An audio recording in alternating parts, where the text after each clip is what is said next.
道这个马步，因为大家哪怕在自己身边呢，也能碰到很多优秀的武术教练员，也给大家介绍过了。那这个马步呢，其实它的宽度，其实它2个维度是最重要，它可以定量，因为这个动作太简单了。第一个标准呢是它的宽度，宽度多宽呢？看。一只脚，这2只脚脚尖是互相垂直的关系啊，一只脚，然后2只脚脚横过去。那如果我们这样横行吗？比如说我们这样就不是2只脚了，所以一定要横过去，垂直的。看，一只脚、2只脚，然后再横过去，3只脚。好，一只脚、2只脚、3只脚。好，这个点儿，往前，脚尖朝前。这个就是马步的宽度，其实3脚半的距离，因为还要加上我们脚掌的宽度嘛。因为刚才这个点在这儿，我们踩到这个点上了，所以说加上脚掌的宽度是3脚半的距离。那这是马步的宽度。第2个维度呢是马步的高度。马步的高度多高呢？比如说我专门给大家看咱们这个留言评论的。哎，大家好，好。马步的高度呢，它就是大腿水平，像张桌子一样，就放在这儿。比如说这个吧，哎，我手机就在这上面放着，它放在这儿，它不会动。我这个手机放我腿上，它也不动。哎，这个就像大腿水平。好，这个是马步的2个基本的维度、基本的标准。那第3个标准呢，还有第4个标准就比较简单了。脚尖朝前，因为脚尖外撇的话，我们就站不稳。这个大家能明白，或者我们可以体会一下，脚尖外撇的话，比如说我们发力的时候是没有办法站稳的，或者说这样也不便于发力。那脚尖朝前，还有一个后腰挺直。有的朋友在刚练马步的时候呢，可能会出现一个错误，什么错误呢？马步就变成这样了。如果变成这样的话，大家要明白，咱们少林拳呢，它主要是重于技击，它的灵魂和核心是技击。如果要格斗技击的话，你必须得发力，腰弯着不利于发力，所以他的腰是直的。这样大家能够明白吗？比如说，我在向大家以前介绍弓马转换的时候呢，它是马步、弓步，踏一下互相转换，腿一蹬地，腰是直的，直接左旋过来，哪怕是右边也踏一下，直接旋过来。但是如果咱们的腰是弯的，这样一蹬地，就把自己蹬过去了。这样的话，大家就能够理解了。所以说，它的腰是直的。马步、弓步、普步、虚步和斜步5种基本步法，现在向大家介绍是马步。好，完了以后说弓步。大腿水平，如果是左弓步的话，看一条腿弓，一条腿蹬。特别是蹬这个动作啊，咱们武术操的第7节就叫跨虎登山，其实就是蹬。那天跟 Speed 说的时候，这个弓步其实哒一下就蹬过去，那个普步也是哒一下蹬过去，其实就是这个发力，就像侧踹腿一样。所以说他在发力，他无非他就是在地上踹，他为什么要在地上踹呢？因为他要转身嘛，对不对？蹬腿才可以转身。好，那弓步呢，它有几个要求。第一个，我后边的脚尖如果这样打开的话，这个叫开裆弓步。开裆弓步的话，有一个动作叫做撩阴腿，就是往上撩踢的这个腿，撩阴腿咚一下打到重要部位。所以说这个步子呢，我们要关裆弓步。看这个是大腿的肌肉，关裆弓步，这个就把它关起来，是这个意思，明白吗？这个叫开裆，这个叫关裆，它们的区别在哪儿啊？区别就在于脚尖的方向。这样说大家，我觉得大家应该很好记啊。这个是开裆弓步和关裆弓步的区别。而且第2点，开裆弓步更便于充分的发力，关裆弓步发力不充分，而且动作会不稳。好，这是弓步的要求。那我们做弓步的时候，这个开裆不对。这个关裆弓步，它后脚的脚尖方向呢是45度，然后我们弓步在做下去的时候，前边的这条腿，它和地面是垂直的，它像一根柱子一样。如果说我们的弓步变成这样，柱子就斜了；如果我们的弓步是这样，柱子也是斜的。所以说，一个标准的弓步，垂直的，腰也是直的，腿也是直的，然后后边的腿45度，脚尖朝向45度，后边的腿也是直的。好，那说到这儿呢，大家应该发现了一个规律，就是我们弓步的时候，直直直，腰直，柱子直，腿直，3直。左右两边都是一样的。好，这个是左腿弓，右腿蹬。我没做下去啊，这个是左弓步。然后呢，如果转过来的话，右腿弓，左腿蹬，这个叫右弓步，蹬的腿要蹬直。如果说有的朋友做弓步，变成了这样，明显腿没直，为什么呢？因为脚跟一抬起，就算腿蹬直，其实它没法发力。大家想啊，我们在踹。怎么说呢？经常踹人的朋友会知道，踹的时候我们是用这个腿去脚底、脚掌去踹的，所以说不是用脚尖去踹的。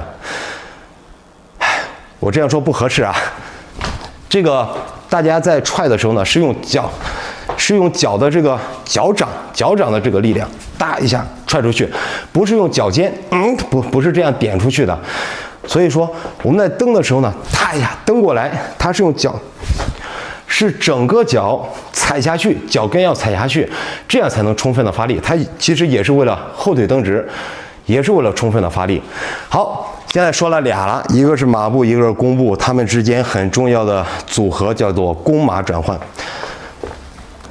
我看看。后膝盖不要弯，对，后膝盖不要弯。没踹过最好别踹，刚才是跟大家开玩笑啊。好，朋友，如果你要踹人的话，就来武术馆踹我得了，踹我是免费的。如果踹别人的话，花那钱干嘛？好，朋友们，那这个是弓步和马步。我们会了弓步和马步之后呢，要有弓马转换，这个是少林拳力量的来源。其实我现在跟大家讲的是，那天晚上一龙我们两个在演武厅跟大家开播的时候，已经跟大家介绍过的。那声音设备不好，我再给大家再汇报一遍。看，这个是马步，啪一下；这个是弓步，看这个腿蹬直，蹬出去，看，啪，蹬出去，腰转过来。本来我现在是朝着大家的，我转过来的时候，蹬过来的时候，腰是朝这边的。那在这个转动的过程当中，就产生了力量。少林拳重于格斗和技击，它的力量的来源就是弓马转换，就是弓马转换。好，左边和右边其实是一样的啊。那大家，我们待会儿，练习的时候其实不用练习的时候，到我们学到少林武术操第7节的时候，跨虎登山那个动作，我们到时候会着重的向大家讲解这个动作。好，这俩了啊，看拳、掌、指、爪、勾5种手型，弓步，马步。好，说俩了，现在向大家介绍第三个呢叫普步。那天 Speed 学的这个下去这个动作呢，这个动作普步它是踹下去的。他为什么他要踹下去呢？那个裴主任，麻烦受累，我给大家做个示范。还坐在机箱上，是谁的机箱？好了，好，裴主任你好。好，来，朋友们，大家看啊，比如说裴主任在这儿，如果我是踹腿蹬一下要踹的话，往这个肚子上踹。但是呢，如果是我们比如说第一个动作5步拳，他为什么要这样呢？如果裴主任一拳打过来了，比如说蹬一拳打过来，我把它撩上去，然后如果我踹这儿的话，这是股四头的肌腱，这踹得很疼的啊，这是腰这儿。如果我要踹膝盖的话，这膝盖你看大一下搓一下，其实很危险的。如果我要踹他的脚的话，如果搓他的脚脖子的话，一下我踹到这儿，然后我第二个动作是蹬，我哪怕把他推倒了之后，他这个脚是不会动的，因为已经被我踩死了。那裴主任在往后倒的时候，他这个脚被我踩死，完了以后，大家想一想会发生什么事情？可能会受伤，对不对？所以说这个就是我们的目的。那这个是踹一下踹下去，所以说我们的普步往下走的时候，一撩当一下踹下去，往这儿踹，朋友们往这儿踹。所以说我们好，谢谢裴主任。下播给我刷鞋啊！下播刷鞋。好，你把你刷鞋刷子给我拿，要找不到。好，朋友们看啊，瀑布这个动作它是往下踹的。如果说大家自己在练习的时候，就像我刚才那样就行，不用用劲儿，因为咱们刚开始，你看1，然后2，哎，我摆到这儿就可以了。练的时间长了，我们身上有力量之后，再往下踹，再说这个尽力的事儿。好，这个是瀑布，瀑布呢，这条腿呢叫做下蹼腿。如果我们在练习瀑布的时候呢，一个是可以摁着自己抓着自己的脚，也可以摁着自己的膝盖。在摁自己膝盖的时候呢，如果这样往两边推的话，大家看我这个手反过来往两边推的话，其实这个动作是在开胯，这个就是瀑布压腿，开胯。如果说我的手抓着脚，我另一只手也抓着脚，这样压的话，其实我是在压我大腿后侧的这一条韧带，这条肌肉。所以说这个瀑布压腿呢，从某种意义上来讲，应该比弓步压腿更加的全面。弓步压腿主要是开胯，瀑布压腿除了开胯之外还拉筋。所以说这个是瀑布压腿的2种方法。好，那现在给大家介绍瀑布。那到这儿呢，大家已经很熟了。这个左腿下蹼就是左瀑布。那如果说我们扶着膝盖，右腿下蹼的话，那就是右瀑布。注意啊，咱们这个脚尖要勾回来。如果我们瀑布是这样的话，腿不容易直，脚尖勾回来。这个腿为什么要直？我们要踹嘛，踹直才可以发力嘛。好，这个就是瀑布了，就这么简单。腰也是直的，腰挺直。那如果我们做一个瀑布是这样，如果我们做一个瀑布是这样的话，后边动作没法接，朋友们，后边动作我们要发力的呀。好，这个是瀑布啊。马步、弓步和瀑布这3个腰都是要挺直。现在向大家介绍第4个，叫做歇步。歇步其实就像我刚才坐在这个蒲团上一样，它是坐下休息的意思。但是它坐在哪儿呢？其实意思就是坐在自己的脚后跟上。但朋友们看，我并没有真正的坐在自己的脚后跟上，这个动作只是看起来像休息，像在歇而已。但其实这个歇步呢，它是为了便于转身，而且可以降低这个身体的重心。因为比如说啊，以前我在上体院的时候，我们原址教我们形意拳，那形意拳里边有这个动作，1、2。它这个歇步下来是呼一下，身体俯得非常低，那其实是为了降低重心，便于转身，因为它便于活动嘛。所以说这个歇步怎么做呢？首先第一点是歇步的大小，大家看啊，我在这儿走来走去，这是我平常走路就这样走来走去，它的步子是多大呢？朋友们，啊，走的时候，哎，就这1步的距离就够了。好。1步的距离啊，朋友们，大家看啊，哎，1步的距离就够了。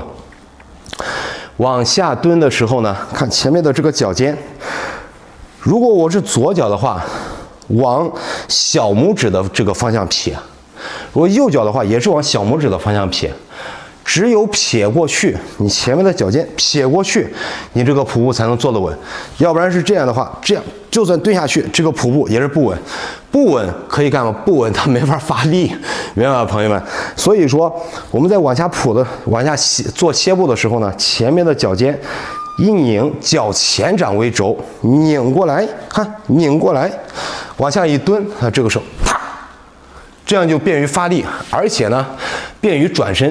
他在转身的时候啊，这个其实就是2只脚，哎，这样一拧就可以了。就像什么呢？就像我们武术操第2节罗汉眉，其实就是那个脚拧的那种感觉。所以说，为什么是武术操呢？因为武术操的动作，它是北京体育大学的教授门慧峰门老先生，然后他当年在武术馆的时候编的这套武术操，这套武术操真的非常好。好，那现在先不说武术操，一会儿向大家再回过头来再说。好，这是歇步啊，歇步，前面脚拧过来，站起来一拧，蹲下去，歇步，站起来一拧。蹲下去歇步。那这个动作是不是就跟我们这个罗汉眉差不多呀？啊，就跟这个罗汉眉一样。好，这个是歇步啊。最后一个，现在我们说4个啊，马步、弓步、歇步、普步啊，普步、歇步，说了4个了。最后一个是虚步。虚步这个动作呢，一说大家都知道。看我这衣服软的，我这衣服软的，这个墙硬的，然后，软的硬的，软的就是虚，硬的就是实，软的就是没劲儿的，轻飘飘的，虚弱的，硬的就是有劲儿的，实心儿的，重的。这个一说大家就知道阴阳嘛。然后虚步这个动作在做的时候，它就是一条腿虚，一条腿实，什么意思呢？我侧面啊，朋友们，大家看啊，这样我蹲下来，我2条腿现在都是实的，因为2条腿都在用力嘛。但是呢，它用力，它又有另外1条腿在帮助它承担这个上身的重量，所以说现在2条腿是半阴半阳。你说它用力吧，它也没那么用力，因为还有另外1条腿。好，这个时候如果我们把任意一只脚伸出来，看。这个时候我的前腿是不用力的，我就轻轻的摆在这儿，我的身体的所有的重量都在我的后腿，这个就是虚步。那有的朋友可能在做的时候会变成，会变成这样。这个动作它前腿不虚，所以它不是虚步，所以它是错的。那这个动作呢？这个就是虚步。那其实，在武术比赛当中呢，大家可以有的看到有一些竞技武术，他们的虚步是非常非常低的啊，功架啪一下摆出来，虚步这么低，人家真是有虚有实，虚实分明。但是呢，传统武术不是这样，传统武术的虚步没有那么低，因为竞技武术呢，更多的是一种功力的展示，但是呢，传统武术更多的是它的每一个动作都是为了技击，这个大家了解就可以了。所以说，传统武术的弓步、马步、普步，这个都没有那么低。好，意思就是大家可以做低，但是我们练传统拳的时候不用做那么低。好，这个是虚步啊，左腿虚，右腿实，这是左虚步，脚尖点地。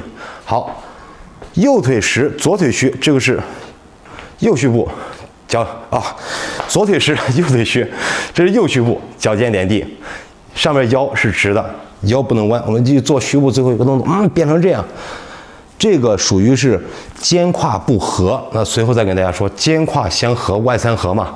好，现在给大家讲了10个内容了呀，介绍了10个内容，我们一起分享交流啊。拳掌直找勾，弓马普虚歇。好，一共10个了。那我们现在如果